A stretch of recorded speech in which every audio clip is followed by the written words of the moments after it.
I'm going to talk to you today about green peach aphid and turnip yellow's virus transmission. And I'd like to begin by saying, in the spirit of reconciliation, I acknowledge the traditional custodians of country throughout Australia and their connections to land, sea and community. I pay my respect to their elders, past and present, and extend that respect to all Aboriginal and Torres Strait Islander peoples today. Now, I work at CSER Australia, and a lot of the work that we undertake is in grain crops. And I'm going to present some preliminary results on a project we are undertaking with green peach aphid, which is a grains pest. But why are we interested in this aphid? Well, it's parthenogenic. It produces one generation every 10 to 12 days at 20 degrees and up to 40 nymphs in a lifetime. It's also resistant to a number of different chemical groups. And so this fast reproduction can then increase populations that are resistant to all sorts. So it's difficult to control. It can also cause damage in a number of different ways. So it can excrete honeydew that causes sooty molds. It can also cause damage through direct feeding. But most interestingly and most importantly, it's a vector of over 100 plant viruses. And this includes turnip yellow's virus that I'm going to talk about today. And now, if you're looking at the plant, you can see this purpling of the leaf in this lovely image here, but also in this photograph here. Now, this is a clear symptom of the virus, and it also causes stunting of the plant. Turnip yellow's virus used to be known as beet western yellow's virus. It can cause anywhere from 10 to 75% seed yield loss, can have a negative impact on seed quality. However, its impact can vary depending on the time of infection, the susceptibility of the cultivar, the isolate of the virus, so how virulent it may be, and also the previous health of the crop. So whether it's drought stressed or something like that. Now, the work I'm going to talk to you about today is the direct sampling we undertook this spring. However, we undertook this in tandem with some sticky trapping in autumn. And these combined sampling methods, in addition to further modelling, we hope to provide growers with tools by the end of 2023, by which they can quantify regional and seasonal risk of green peach aphids and turnip yellow's virus. But more specifically to what I'm speaking about today, we ask the questions: what factors affect turnip yellow's virus incidence? Is insecticide-resistant green peach aphid a more effective virus vector? And how does the virus persist throughout the year? So this work was undertaken by Owen Edwards at CSIRO in WA and myself in Victoria. And as I mentioned, we undertook autumn sticky trapping. So we had a network of agronomists and growers who sent in these yellow sticky traps, and we checked to see if we could find virus on them. So we targeted sites. These are the circles that you can see on the map there. And those targeted sites were where we detected virus on those yellow sticky traps. But also we revisited historical sites, such as those listed in Mailing et al. 2010, where they previously sampled for that virus. And in between these other targeted sites, every 30 plus kilometers, we also stopped at random sites, and they're the stars that you can see on the map. And what did we do at each site? Well, we ran a transect along the paddock edge over 100 meters, stopping every 10 meters to sample. And at those targeted sites, we looked within the refuge and mirrored about 10 meters into the crop. But at the random sites, because we didn't have access to the crop, they were all canola paddocks, but because we couldn't access those, we just sampled within the refuge.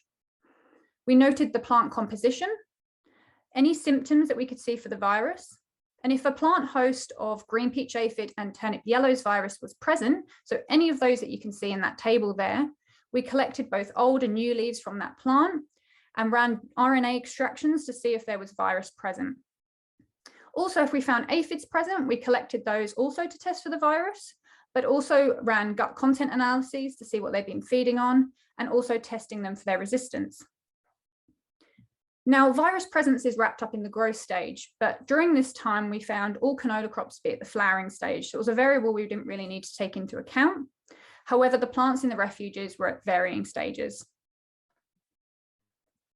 And in Victoria, you can see from this image, we had heaps of different plant families within the refuge. There were fewer in WA, however, I don't have a detailed composition as of yet. And so we decided to plot the percentage coverage of the plant families in Victoria. And you can see that grass is really dominated. Now, this isn't really relevant to the virus or the aphids. However, the next two plant families, Asteraceae and Brassicaceae, are both hosts of the virus and the aphid. So great for us. Now, I focused on the Victorian data, bringing in the WA data where I can. And just to make things a little bit easier, I've shown combined results for both states in blue. For Victoria, those results are shown in orange, and for WA, they're shown in purple. We've gone with a Bayesian approach, looking at 95 credible intervals, and we've taken inferrals from statistical signals rather than significances. Now, as I mentioned previously, this virus can usually be detected by eye by looking at those purpling of the leaves and also stunted growth. But as you can see for both states here, where we looked for those symptoms, by eye, we could see only about 10% of those plants appeared to have the virus. But molecularly, when we took them back to the lab, those leaves, we found over 50% of those leaves had that virus. So it really wasn't indicative of what was out there virus-wise. Now, this was for the refuge plants and the crop plants, not particularly relevant to growers because they're not checking the refuges. And so for Victoria, I've separated this out. So on the left-hand side, you've got those refuge and crop plants together. But on the right-hand side, you've got solely those crop plants, so that canola. And you can see again, the symptoms that were being seen are just not showing us the truth, really the whole story of what's out there molecularly. Now, we decided to look more specifically. We looked at those plant families, but then we took them down to species level. And for Victoria, these are the plant species that you can see within the refuge. Now, that little yellow bar that you can see here, that's the canola crop. And so you can see, very interestingly, on the right-hand side, those plant species that are more had a higher probability of occurrence of the virus were Brassicaceae. But on the left-hand side, they were mostly Asteraceae. So Brassicaceae were more likely to have turnip yellows virus. We did also have other species. We just didn't have enough sampling numbers to be able to plot those. We can see as well here that that yellow bar, that canola crop, didn't have any difference with the volunteer canola in terms of the virus occurrence.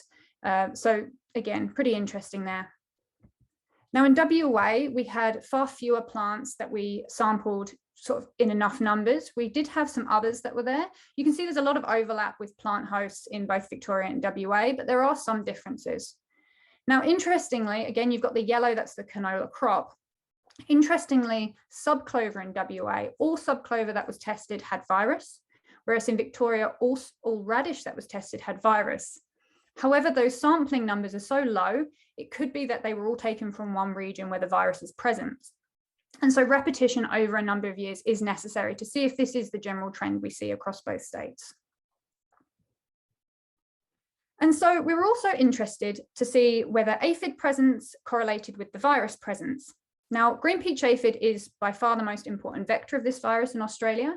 However, cabbage aphid can also act as a minor vector too. However, we found such little in the way of variation in the aphids that we've seen. They were all green peach aphid.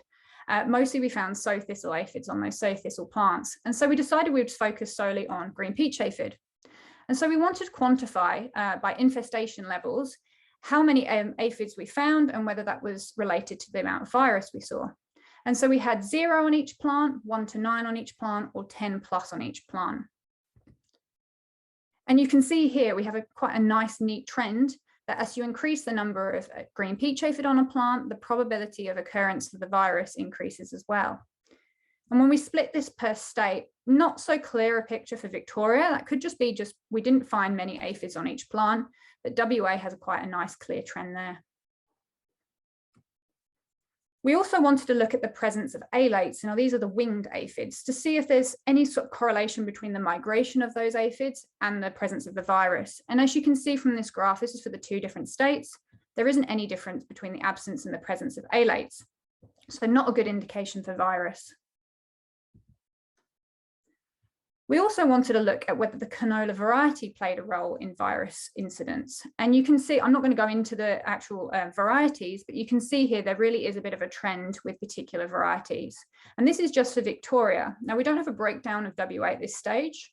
However, based on previous work undertaken by Ben Congdon at DPIRD in WA, he's working with us particularly with the sticky trapping, Hyola is known to be a very commonly sown canola crop variety in WA, and is also highly susceptible to turnip yellows virus. So this could explain, going back to an earlier graph, that the higher occurrence of the virus in WA crops as opposed to Victorian crops could just be down to this canola variety.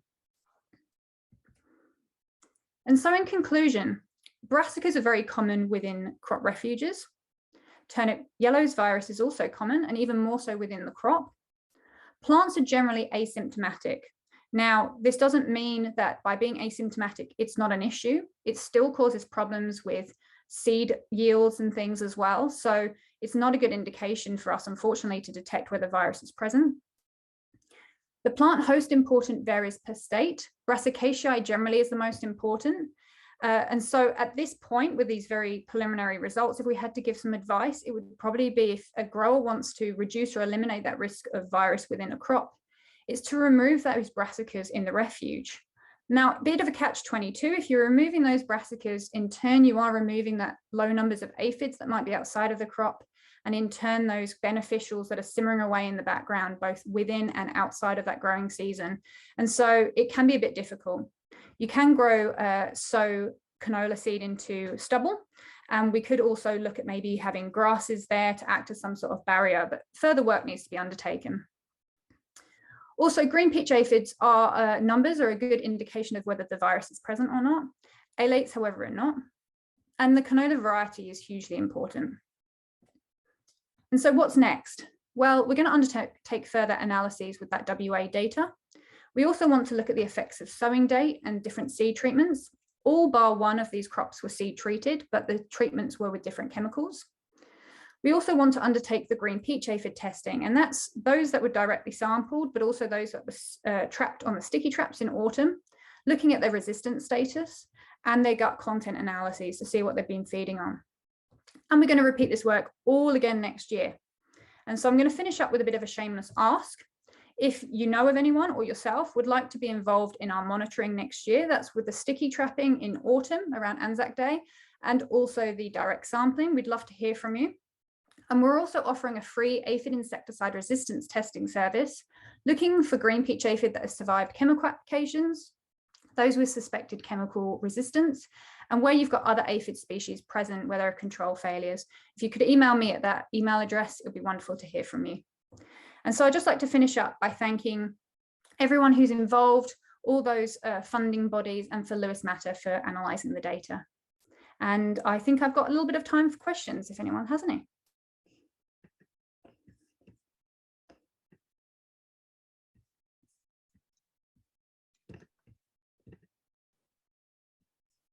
Hi. Yes, Hark. Yeah, I'm wondering, would you plan to do some to assess the transmission efficiency of the minus per CK in the lab, like a then to acquire the virus, the TUYV, to then transmit to another test plan? So no, it's not something we're looking at. This is just something we're looking at more as an applied sense. We're working directly with the GRDC, so we want to give out some advice to growers. So it's generally more field-based application than lab work. Yeah, because I'm wondering how possible they're gonna dispersal to this virus gonna dispersal from the grass to the main crop. So I think it might be worthy to do that. Yeah. So we're hoping that that autumn sticky trapping I mentioned, we're really trying to identify where this virus is coming from initially. So what we're doing, so I mean, this direct sampling is quite specific in terms of we're looking at those plants specifically right beside the crop. However, with the with the sticky trapping, those aphids that we're trying to collect, they're migrating in at the beginning of the season. They could have come from anywhere really in that landscape. And by undertaking that gut content analyses, we want to see what have they been feeding on? Have they got the virus? And if so, draw some comparisons there and say, well, you know, okay, well, they've been outside of this growing season, they've been feeding on species A, they've got the virus, and we'll look at that general trend across the years. And hopefully that in itself will answer sort of that question, I think, to just see that movement and how they're spreading that virus initially at the beginning of the season. Yeah. All right, I'm afraid we've probably only got time for that one. So we're going to move on. Thank you, everyone.